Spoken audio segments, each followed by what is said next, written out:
Café à débat. Dans votre discours, vous avez dit que le café, c'est de la gastronomie. Expliquez-moi comment le café, qu'on connaît comme une commodité normale, devient de la gastronomie. La gastronomie, parce que bien sûr que le café est un produit de consommation courante, c'est un des produits les plus consommés au monde. Maintenant, avec ce qui est particulier et remarquable chez Nespresso, c'est tous les efforts que l'on déploie pour produire ce qu'on appelle nos grands crus de café. Ils commencent dès la production du café sur la ferme de café avec le programme triple A qu'on a développé. On a des méthodes de culture qui garantissent la production de graines de café de qualité exceptionnelle. Il faut que vous sachiez qu'on achète la crème de la crème, puisque on n'achète que ce qu'on appelle des specialty coffee, qui représentent que 10% des cafés de la production de café dans le monde. Et dans cette production, on ne prend que 10%. Donc on ne prend vraiment que le meilleur pourcent.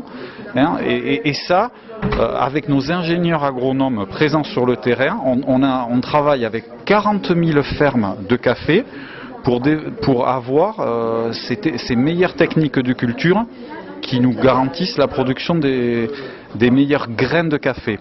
Et après, dans nos centres de production en Suisse, grâce à des techniques technologiques, on arrive, si vous voulez, à constituer des mélanges d'une finesse et avec un dosage et une torréfaction très très précise qui sont encapsulés dans le meilleur système qu'on puisse imaginer, c'est-à-dire une capsule d'aluminium sous vide. Et donc, ce qui nous permet en fait de garantir un café frais tout le temps, avec une qualité exceptionnelle. C'est pour ça que c'est un produit de gastronomie. Chaque fois que vous dégustez un grand cru, un espresso, vous avez la garantie d'avoir la fraîcheur et un grand cru d'une qualité à la fois homogène et exceptionnelle.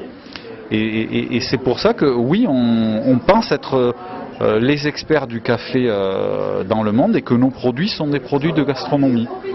Et c'est pour ça aussi qu'on se rapproche des chefs de la grande cuisine, de la haute cuisine, mais pour pouvoir de plus en plus associer nos cafés à des produits de cuisine, que ce soit dans la pâtisserie, que ce soit dans l'association du café avec des mets de cuisine ou d'autres recettes de boissons, des cocktails. Et là, on a découvert un monde d'une profondeur quasi infinie. C'est pourquoi il y a un chef du Baudonné qui va partir dans votre chef académie à Dubaï. Exactement, et on est très fiers de pouvoir accueillir ce chef dans notre programme de la Chef Academy. Ce programme, donc c'est un programme de formation de 2 jours.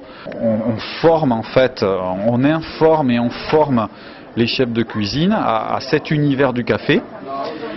Et puis, ce qu'on espère, notre ambition, c'est qu'ils puissent déjà mieux connaître le café, mieux en parler, mieux l'associer à leur cuisine au quotidien et puis explorer. Parce qu'au final, la cuisine, c'est à la fois un mélange de tradition et d'innovation. Et c'est là où on voit le perfect match entre un espresso et cette gastronomie, le respect des traditions et l'exploration dans la gastronomie. La question peut paraître un peu bête, c'est quoi un espresso ? C'est quoi ce moment espresso ? C'est très simple. Un espresso, je pense que c'est l'ultime expérience café que l'on puisse avoir aujourd'hui. C'est un mélange de raffinement, de plaisir et de raffinement, de plaisir et d'attention aux détails.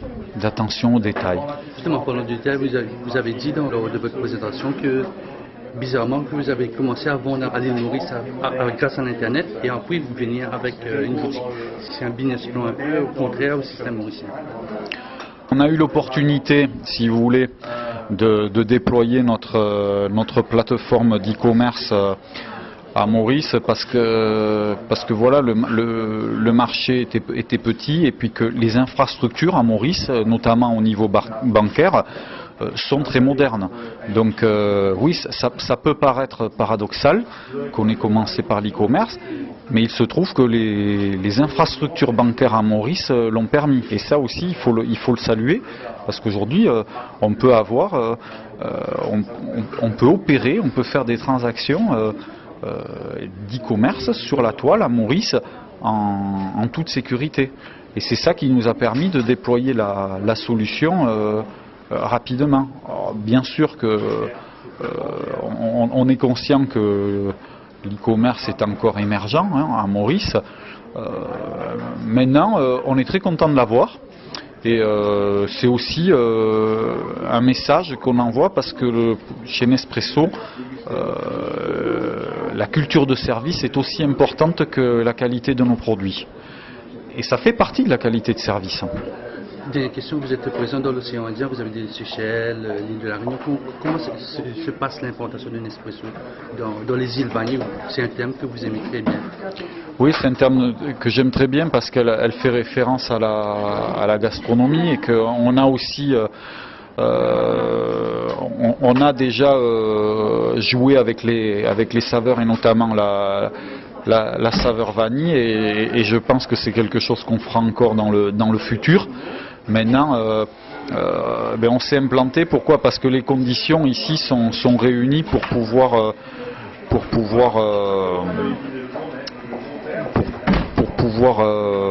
travailler, pour pouvoir se développer économiquement. Pourquoi? Parce qu'il y a à la fois un marché intérieur, avec